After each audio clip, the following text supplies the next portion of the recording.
எப்பொழுது பார்த்தாலும் நான் அம்மா விசுவாசி அப்படின்னு சொல்கிறார். அம்மா விசுவாசியாக இருந்தால் ஏன் அமைச்சராக இருக்கும்போதே அமைச்சர் பதவியிலிருந்து விடுவிக்கிறாங்க? அம்மா அமைச்சர் இருக்கும்போது விடுவிச்சிட்டாங்க. நான் அமைச்சராக முதலமைச்சர் ஆகும்போது தான் என்னுடைய அமைச்சரவையில் இடம் கொடுத்தேன். நாங்கள் எழுதி கொடுத்து கையெழுத்து போட்ட பிறகு தான் கவர்னர் அதை அனுபவித்து அவரில் அந்த அமைச்சர் வாய்ப்பு கிடைக்கப்பட்டிருக்கு. அதோட மாவட்ட செயலாளராகவும் அம்மா இருக்கும்போதே எடுத்துட்டாங்க. பிறகு நாங்கள் இருக்கின்ற பொழுது தான் பொறுப்பு இருக்கும்போது அவருக்கு அந்த பதவி கொடுத்தோம். அதோட இப்படி அவர் உண்மைக்கு மாறான செய்தி இன்றைக்கு தொலைக்காட்சி வாயிலாக வெளிப்படுத்தியிருக்கிறார். இன்னொன்னு சொல்றாரு, இது ஏற்கனவே அறிவிக்கப்பட்டது உண்டு. டிடிவி தினகரன் நீங்க பார்த்தீங்கன்னா 10 ஆண்டுக்கு முன்பாகவே அம்மா இதை வெளியிட்டிருக்கிறாங்க. அதாவது 19/12/2011 அன்று அடிப்படை உறுப்பிலிருந்து நீக்கப்பட்டது. திரு டிடிவி தினகரன் அவர்கள் அனைத்து இந்திய அண்ணா திராவிட முன்னேற்ற கழகத்துடைய அடிப்படை உறுப்பிலிருந்து நீக்கப்பட்டவர்.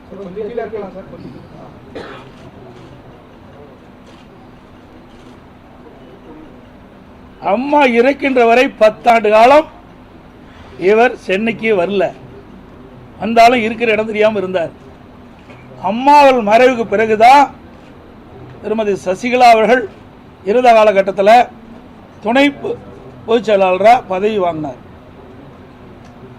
அப்போ கூட கட்சியில் இணைஞ்சு வாங்கல, அப்படியே டைரக்டாக கொடுத்துட்டாங்க. எனக்கு அதையே கொடுத்துட்டாங்க.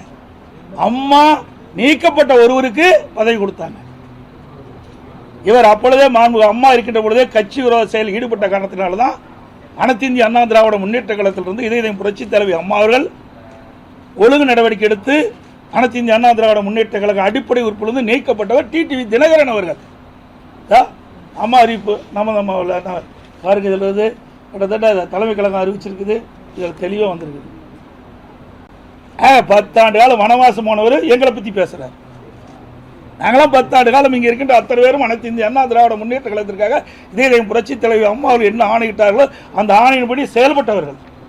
இன்று வரைக்கும் இந்த கட்சிக்கு விசுவாசமாக இருக்கிற காரணத்தால் தான் எனக்கு இந்த பொறுப்பு கழக நிர்வாகிகள் கொடுத்துருக்குறாங்க.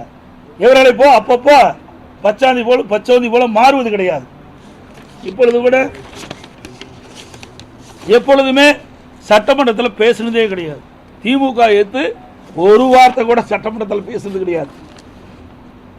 பொதுக்கூட்டத்திலையும் பேசுனதே கிடையாது. ஆக டிஎம்கேவுக்கு பிடிஎம் இருப்பது நிறுவனமானது. இதில் யாருக்கும் மறைச்சு பண்ண முடியாது. அப்படி இருக்கின்ற காரணத்தில் தான் இவர் அடிப்படை உறுப்பினர் நீக்கப்பட்டவுடன் அந்த தொகுதியில் இருக்கின்ற நகர கழக செயலாளர்கள், ஒன்றிய கழக செயலாளர் இன்னைக்கு ஸ்வீட் கொடுத்து பாராட்டுறாங்க, விழா கொண்டாடிட்டு இருக்கிறாங்க.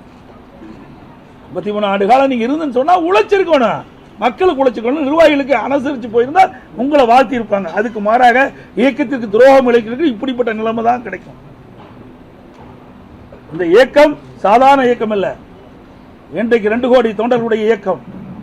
இதை வேண்டுமென்றே திட்டமிட்டு இந்த இயக்கத்தை முடக்கவோ, இந்த இயக்கத்திற்கு அவதூறு பேசியோ அல்லது இந்த இயக்கத்தை பலவீனப்படுத்த யார் முற்பட்டாலும் இந்த இயக்கம் வேடிக்கை பார்த்துக் கொண்டு இருக்காது.